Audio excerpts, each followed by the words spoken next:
还有一件事，一个供应商一直拖着不肯被收购，你们的上市时间要赶快了。想想办法，就是一件作坊，多用点手段。你当初让我放手去收购上下游销售生产链，你说只有扩大版图，精准上市才更有把握。我按你说的做了，但是这些钱都是我员工的血汗钱呐，你让他们怎么活？你让我怎么活？靠！你现在不要跟我说那么多。朋友归朋友，生意归生意，我帮不了。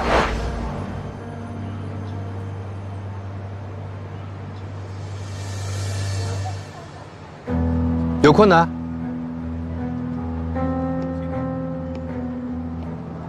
秦董，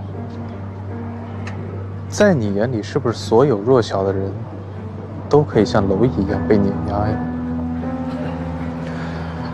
优胜劣汰，向来如此。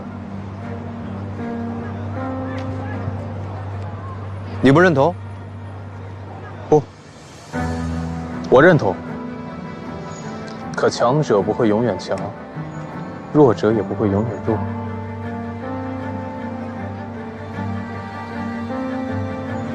秦董，慢走。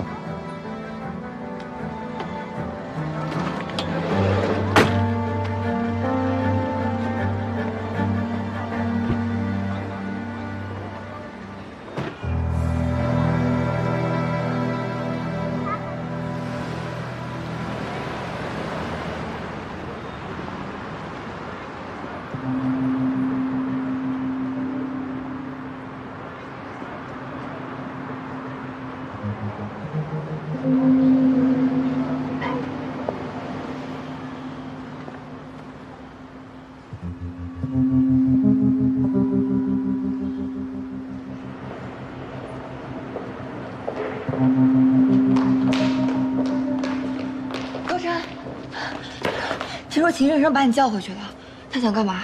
是不是出尔反尔又要找你麻烦？别紧张，他只找我帮忙过去应酬。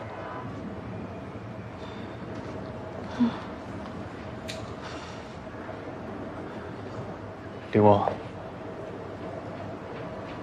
你真的这么恨秦董？谈不上恨吧，但就是很怨他，不能原谅。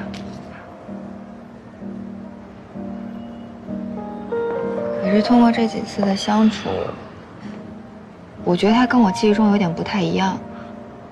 我有的时候甚至觉得，他没有那么无所不能，更像是一个普通的中年人。因为你是他的软肋，只有在你面前，他才会卸下防备，露出脆弱的一面。可能吧。可是他对我越好，我就越会想起我妈躺在病床上，孤零零一个人去世的样子，我没有办法原谅他。而且好像我对他哪怕多一丁点好感，都会让我有背叛我妈妈的感觉。我是不是很矛盾啊？我现在也搞不清楚我对秦生生到底是一种什么样的态度。